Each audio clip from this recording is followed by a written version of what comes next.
The stars flickered through the viewport as Captain Ethan Miller stared into the endless void of space.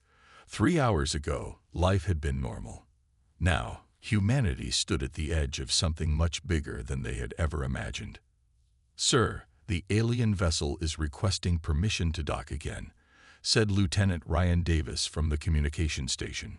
Captain Miller nodded slowly. The massive ship that appeared in Earth's orbit this morning had sent shockwaves through every government on the planet. It was unlike anything humans had built, sleek, almost organic in design, with strange lights pulsing along its hull. "Tell them we're ready," Miller said, straightening his uniform.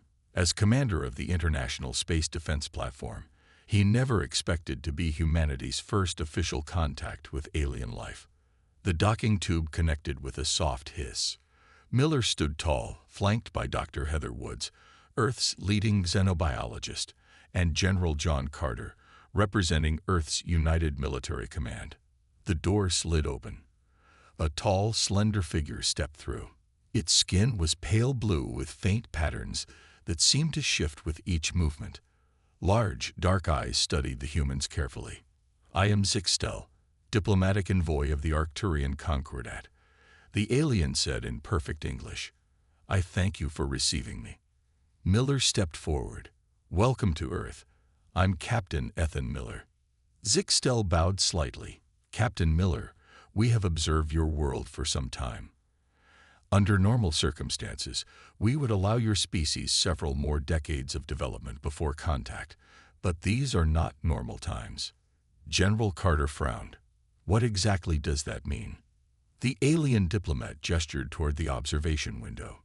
"There is a war, General. A war that has raged across 3 spiral arms of this galaxy for over 200 years. A war that now threatens to reach your world whether you are prepared or not." Dr. Woods stepped closer. "Are you saying Earth is in danger?" "All worlds are in danger," Zixtel replied. "The Orion League has destroyed 17 civilizations in the past decade alone. The Arcturian Concordat fights to prevent more death." Miller exchanged glances with his colleagues. "And you're telling us this because we wish to extend formal membership in the Galactic Council to Earth with immediate effect," the alien said, "and we request your participation in the war effort." A heavy silence filled the room. "You must be joking," General Carter finally said. "Our technology is nothing compared to yours. What could we possibly offer in a galactic war?" For the first time, something like a smile appeared on Zixtel's face. "You underestimate yourselves, General. There is something about humans that is unique."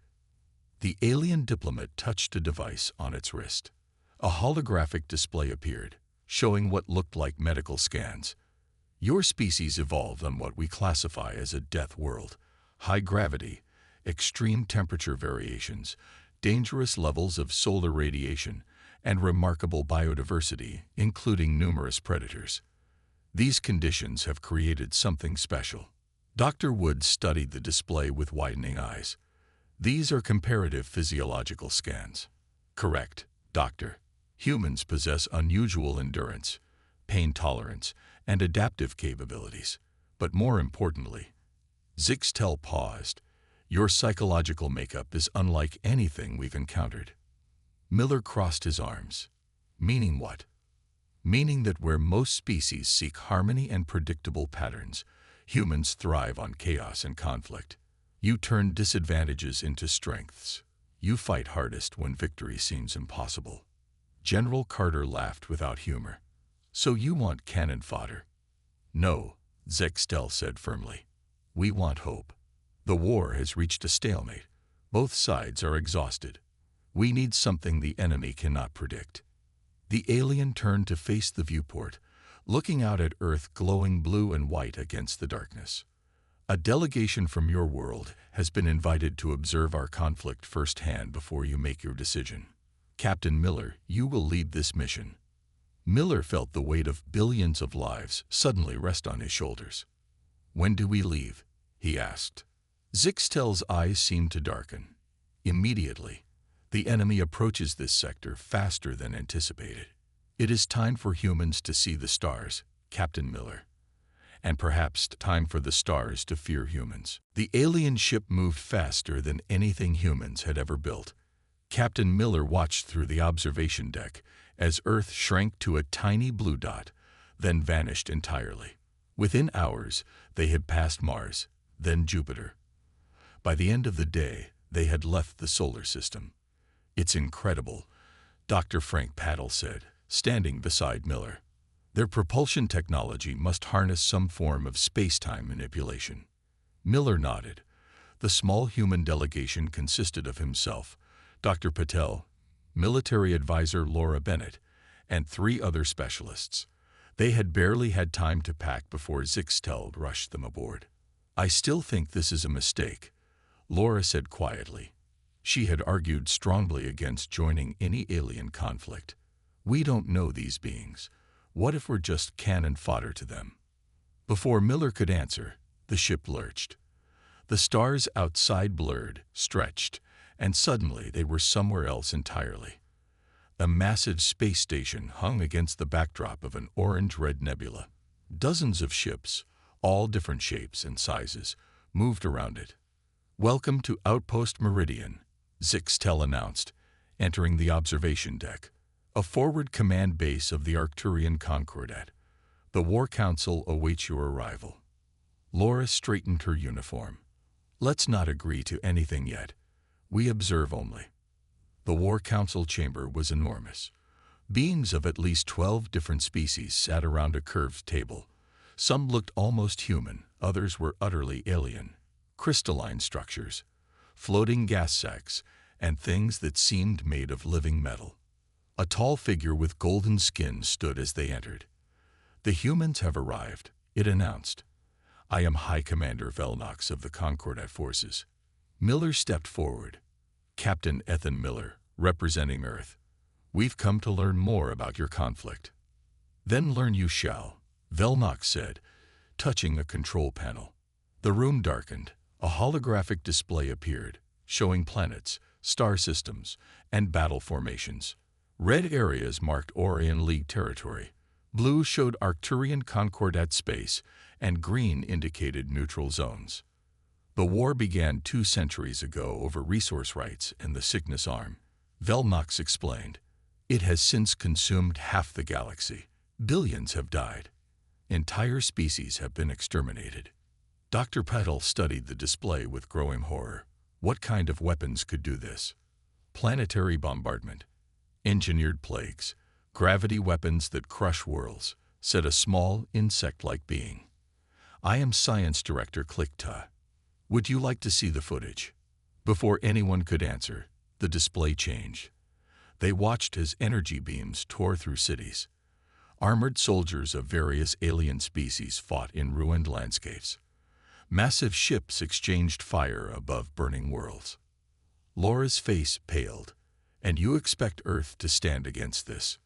"Not alone," Zixtel said. "But humans have qualities our forces lack." "What qualities could possibly matter against that kind of firepower?" Miller asked. Velnox made a gesture that might have been a smile. "Come, let us show you." They were led to another part of the station. Through a viewing window, they saw aliens in what appeared to be a medical facility. Many were injured, some terribly. "Our soldiers fight bravely, but they tire," Velnox explained. "Most species in the Concordat evolved on peaceful worlds. War is not in their nature. They feel pain acutely. They require specific environments. They follow predictable patterns." Dr. Patel frowned. "And humans don't. Your species evolved on a death world," Klikta said, mandibles clicking excitedly. "You endured ice ages, asteroid impacts, plagues, and your own nuclear weapons. You adapt rapidly. You ignore pain that would incapacitate our soldiers. You think in ways we cannot predict." Miller looked at his fellow humans. "You don't want our technology. You want our soldiers." "We want survivors," Zixtel said simply. "The Orion League has just developed a new weapon. Our forces cannot withstand it. But humans might." Laura stepped forward. What kind of weapon? The aliens exchanged glances. Then Velnox spoke one word that sent chills down Miller's spine. Fear. 2 weeks after the first meeting, 500 human volunteers arrived at the Arcturian training station. They came from military forces around Earth, soldiers, pilots, engineers, and medics. All were chosen for their skills, adaptability, and mental strength. Captain Miller watched as Lieutenant Samantha Cole stepped into the training arena. She was a former Special Forces operator, small but strong. Her opponent was a hulking alien trainer named Grax, with thick gray skin and 4 arms. "Begin hand-to-hand combat exercise," announced the AI trainer. Grax charged forward, all 4 arms swinging. Samantha didn't back away. She ducked under the first swing, stepped inside his reach, and used his momentum against him. With a swift move, she flipped the alien onto his back. The entire match lasted 8 seconds. "Impossible," Grax rumbled as he got up. "Your mass is 1/3 of mine." Samantha smiled.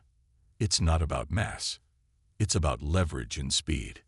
In another section of the station, Chief Engineer Peter Martinez worked with alien technology. He had already taken apart and reassembled 3 different weapon systems. The alien instructors watched in surprise. "Your species learns quickly," said the instructor, a tall being with metallic skin. "Most new recruits take months to understand these systems." Peter shrugged. "Humans are curious. We like to know how things work." Meanwhile, Dr. Patel was running tests on human volunteers. Captain Miller stood beside him, watching the results appear on screens. "It's remarkable," Dr. Patel said. "The aliens were right about our physiology. Humans can adapt to radiation levels that would kill most species. We can survive gravity changes that would crush their bones. And our pain tolerance is off the charts compared to theirs." Miller frowned. "Is that why they want us? As soldiers who can take more punishment?" "It's more than that," said Zixtel, entering the lab. "Watch this." On a large screen, they saw a training exercise in progress. 20 humans were fighting against a simulated enemy force.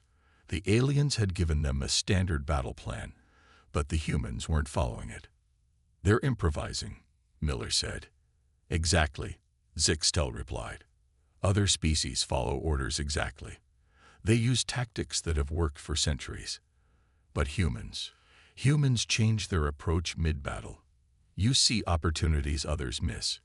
You take risks that seem illogical." In the zero-gravity combat chamber, another group of humans was training. They moved through the space with surprising ease, using walls, ceilings, and each other to change direction. "Most species get sick in zero gravity," said Commander Velnox, watching beside Miller. "It takes them weeks to adapt. Your people mastered it in days." Later that day, all the human volunteers gathered in the main hall. Captain Miller stood before them. "You've all done incredible work," he said. "The aliens are impressed. But tomorrow, they're going to show us what we're really up against." The next morning, the humans were taken to a secure viewing area. Through a reinforced window, they saw a creature in a containment chamber. It looked like a shifting mass of darkness with glowing red eyes. "This is a fear projector," Zixtel explained. "A new weapon created by the Orion League. It taps into the deepest fears of any sentient being and amplifies them until the victim's mind breaks." Laura stepped closer to the window. "How does it work?" "It emits a psychic field that affects the brain's fear centers," Zixtel said. "One fear projector can incapacitate an entire battalion of our soldiers." Samantha frowned. "And you think humans can resist it?" "We hope so," Zixtel replied. "Your species has a unique relationship with fear. You seek it out in your entertainment. You jump from high places for fun. You tell stories about monsters to your children." Miller looked at the creature. "You want us to test it?" "Yes," Velnox said. "We need to know if humans can withstand the fear. If you can, you may be our only hope against the Orion League's new weapon." The humans looked at each other. Then Samantha stepped forward. "I'll go first," she said. Samantha Cole stepped into the chamber with the fear projector. The door sealed behind her. Everyone watched through the reinforced window, holding their breath. The dark creature turned its glowing red eyes toward her. Black tendrils of energy reached out from its body, wrapping around Samantha's head. She gasped and fell to her knees. "Pull her out," Laura shouted. "Wait," Miller said, watching closely. Inside the chamber, Samantha was seeing her worst fears. She saw her family dying. She saw Earth burning. She saw herself failing everyone who depended on her. The fear was like a physical weight crushing her chest. But then something changed in her expression. She stood up slowly. Her hands were shaking, but her eyes were clear. The black tendrils still wrapped around her, but she started walking toward the creature. "Impossible," Zixtel whispered. "No one has ever resisted a fear projector." "Humans don't just feel fear," Dr. Pidal said quietly. "We feel fear and act anyway. We call it courage." Samantha reached the creature and placed her hand on its shifting body. The fear projector shuddered, then retreated to the far corner of the chamber. When Samantha walked out, she was pale and sweating, but smiling. "It's powerful," she said, "but beatable." Over the next week, every human volunteer tested themselves against the fear projector. Some resisted better than others, but all could function through the fear. The aliens were amazed. High Commander Velnox called a meeting with Captain Miller and the human leaders. "We are ready to deploy your forces," Velnox said.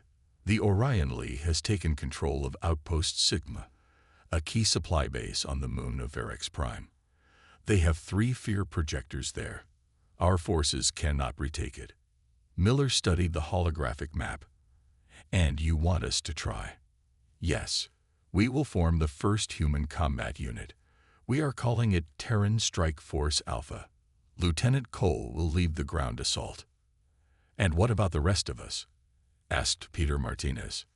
"You will provide technical support," Velnox said. "We have adapted our weapons and armor to human physiology. Engineer Martinez will oversee the equipment." 3 days later, 100 human soldiers prepared for their first real battle. They wore sleek armor made of materials unknown on Earth. Their weapons were energy-based, far more powerful than anything humans had built. Captain Miller addressed the troops before they boarded the transport ships. "This is what we trained for," he said. "Remember, the aliens expect the Orion forces to surrender when they see the fear projectors don't work on us. Minimal casualties. In and out." Samantha checked her weapon one last time. "What if they don't surrender?" Miller's expression was grim.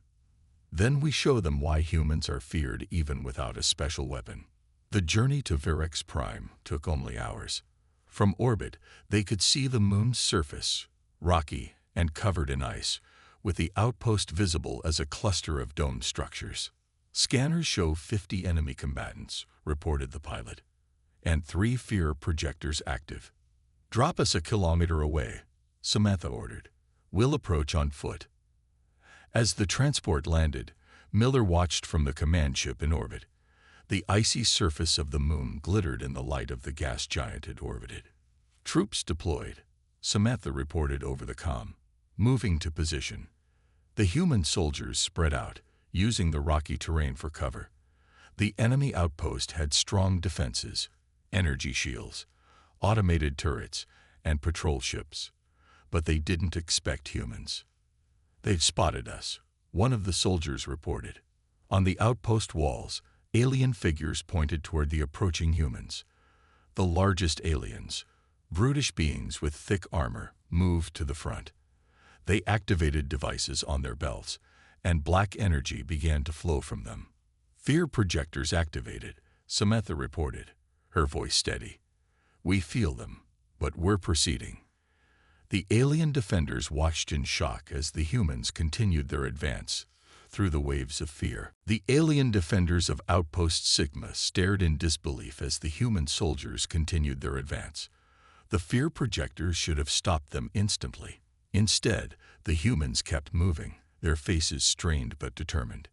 "Impossible," hissed the Orion commander. a tall being with scale-like skin, increased the fear output. The black energy waves intensified. Several humans stumbled, their steps faltering as visions of their worst fears filled their minds. But then something unexpected happened. "Push through it," Samantha shouted over the comm. "Remember your training." The human soldiers began to sing. It was an old battle song from Earth, simple and rhythmic. Their voices joined together, growing stronger with each step. The fear was still there, but the song gave them focus, unity. From the command ship in orbit, Captain Miller watched the helmet camera feeds with growing pride. "They're singing?" Sixtel said, bewildered. "In the middle of battle." "It's an old human tactic," Miller explained. "Songs keep soldiers moving together, even when they're afraid." On the surface, the humans reached the outer defenses. Energy blasts from the alien weapons tore into the ground around them, but they kept moving. Samantha led a group around the left flank while another team circled right. "They're not following standard attack patterns," the Orion commander realized too late. "They're flanking us." Samantha's team reached the base's power generator. With quick, practiced movements, they planted explosive charges.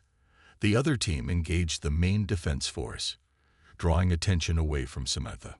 "Charges set," Samantha reported. "Everyone clear the blast zone."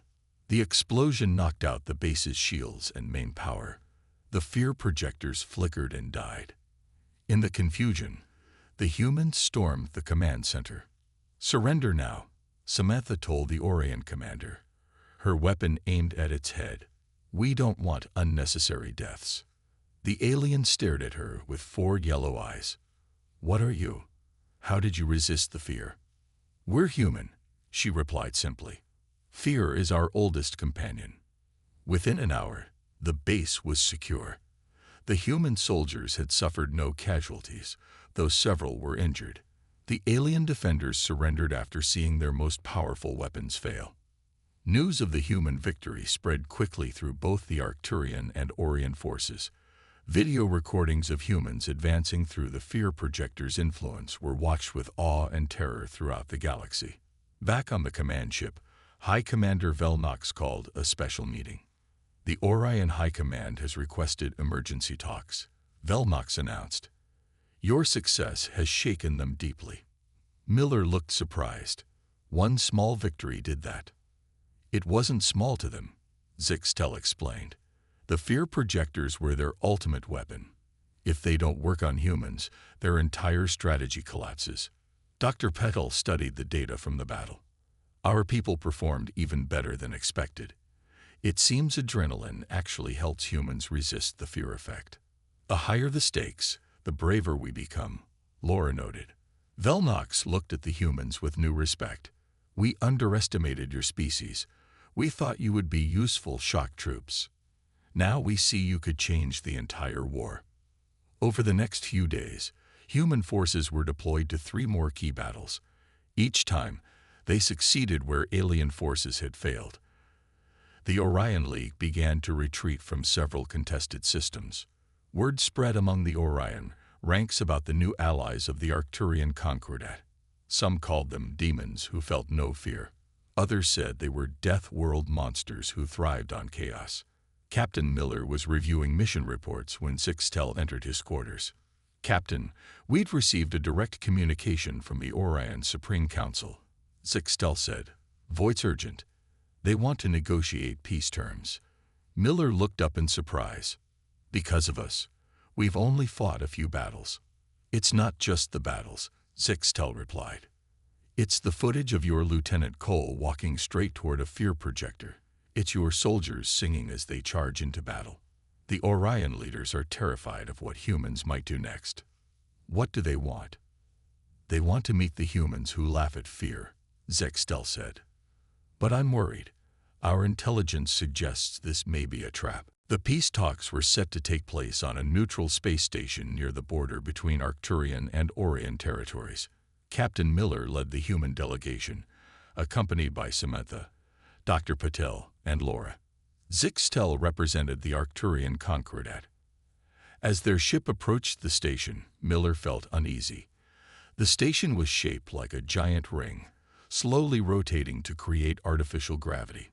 "Something doesn't feel right," Samantha said, checking her weapons for the third time. Though this was a peace mission, the humans had insisted on remaining armed. "Keep alert," Miller replied.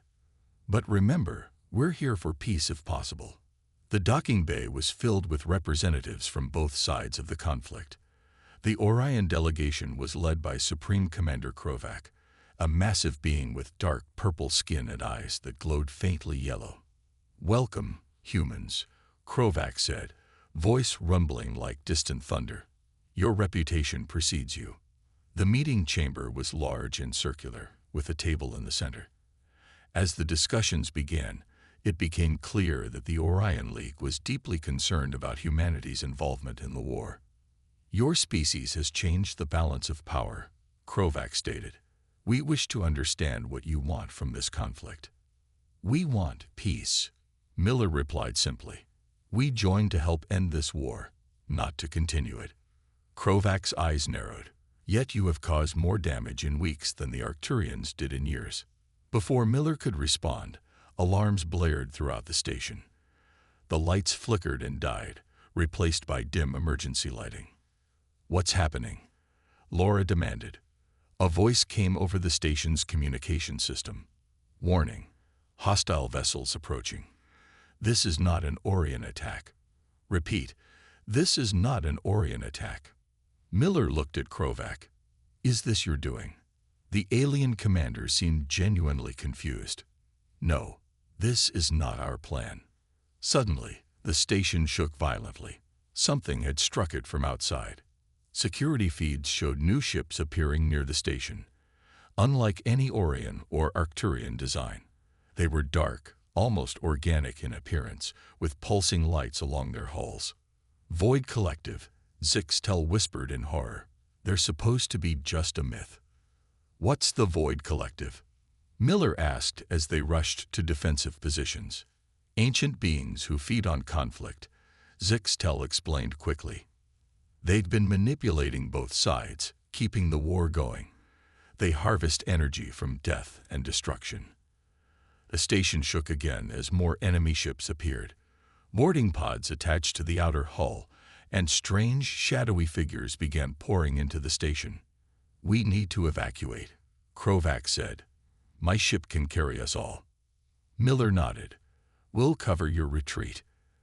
As they fought their way toward the docking bay, Miller saw Orion and Arcturian soldiers fighting side by side against the new enemy. The void beings were unlike anything he had seen before. They seemed to be made of shifting darkness, with only vague humanoid shapes. Samantha fired her weapon at one of them. The energy blast passed right through it. "Conventional weapons don't work," she shouted. Dr. Paddle studied his scanner. "They're partially out of phase with our reality. We need to adjust our weapons." Working quickly, Peter Martinez modified their weapons to emit a different energy frequency. The next shot hit the void being, causing it to shriek and dissolve. "It works," Samantha called out, sharing the modification with the alien soldiers. As they reached the docking bay, they found it overrun with void creatures. The bay doors were damaged, and several ships were destroyed. "We're trapped," Laura said. Miller looked around at the combined forces, humans, Arcturians, and Orions, all fighting together against a common enemy. "No," he said firmly. "We're not trapped. We're united." He turned to Krovac and Six Telephone. "Your people have been fighting each other for centuries while these things manipulated you both. It's time to end that." Krovac studied Miller's face. "What do you propose, human?" "We take the fight to them," Miller said. "Together." For the first time, the Orion commander's face showed something like respect. "Perhaps there is wisdom in your species after all." As the void forces closed in around them, the unlikely alliance prepared for their final stand. The battle on the space station raged for hours. Humans fought alongside Arcturians and Orions against the Void Collective forces. Captain Miller organized the defense, using tactics no alien would have considered. They used the station itself as a weapon, venting atmosphere in sections to suck out void beings, and overloading power conduits to create energy barriers. We need to reach the main control room. Miller shouted over the sound of weapons fire. Dr. Patel thinks he can use the station's sensors to find the Void Collective's main ship. Samantha led a small team through maintenance tunnels while Miller created a diversion. The Void creatures were strong but predictable. They didn't expect the humans to split their forces or use such risky routes. When they reached the control room, Dr. Patel worked quickly. He connected his modified scanner to the station's main computer. There, he said, pointing to a large dark ship hiding behind the station. That's their command vessel. It's generating a field that keeps their forces partially out of our reality. Krovac studied the readings. If we destroy that ship, their forces will become fully physical. We can fight them normally. But how do we reach it? Zixtel asked. Our ships are damaged or destroyed. Peter Martinez looked up from a console. The station has an old defense system. If I can reroute power, we might be able to hit them with it. While Martinez worked, the others defended the control room. The void creatures seemed to sense what they were planning. They attacked in greater numbers, their shadowy forms pushing through walls and floors. Whatever you're doing, do it faster. Samantha called as she fired at the approaching enemies. Almost there, Martinez replied, fingers flying over the controls. I need more time. Miller made a quick decision. Laura, take my place. I have an idea. He grabbed a communication device and stepped into the center of the room. He switched to an open channel that would broadcast to all forces. This is Captain Ethan Miller of Earth. To all Arcturian and Orion forces, the Void Collective has been manipulating both sides for centuries. They feed on your conflict. They want your war to continue forever. Today, we stand together against the true enemy. His words spread across the station and to the ships outside. Inspired by the humans' leadership, more alien soldiers joined forces. Ready, Martin is called. Firing main defense system.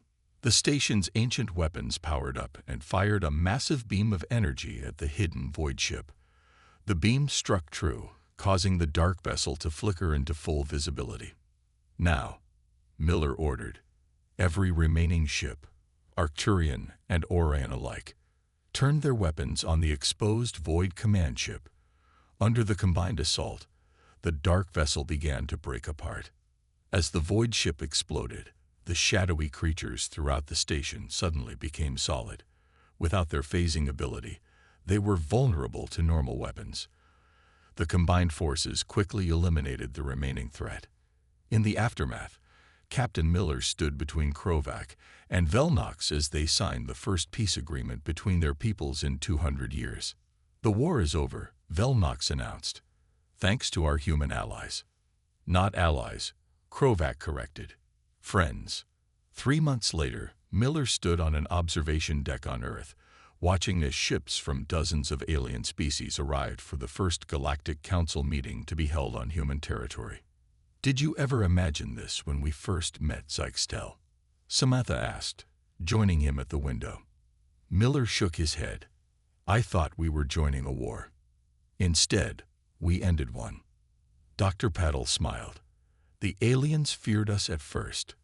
They thought our ability to face fear made us dangerous. It did, Laura pointed out, but not in the way they expected.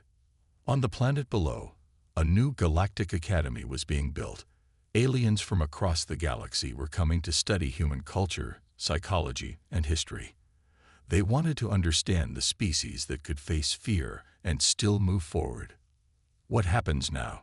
Samantha asked. Miller watched as more ships appeared in Earth's orbit, carrying diplomats and scholars from distant worlds.